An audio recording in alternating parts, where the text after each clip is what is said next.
In this video, I'm going to show you how to add an FAQ section into your e-learning course. So far we've actually worked in the General, Instructor, Registration and Protection, and Modules and Lessons sections. Now we're going to go to the FAQ section and expand that one.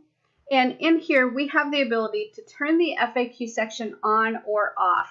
So if we don't want an FAQ section, we can just click this and it will turn the FAQ item in the menu off. So there are no FAQs inside of your course.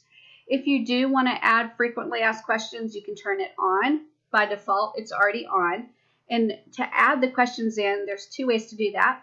You can choose to add a question on the right-hand side by clicking the plus, or you can add an FAQ by clicking the green button that says Add a Question.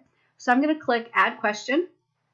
And here you type in the question and you type in the answer. So let's go ahead and type in a question and an answer. So I've typed in a question and an answer, and I'm going to go ahead and click Create Question. So that adds the question to the FAQ section. So the FAQ section shows up on the left-hand side of the course, and whether they're registered or not, they can see this FAQ area. So this is designed to answer questions they may have before they actually register for the course. So that's how you configure your FAQ section in your e-learning course. I'll see you in the next video.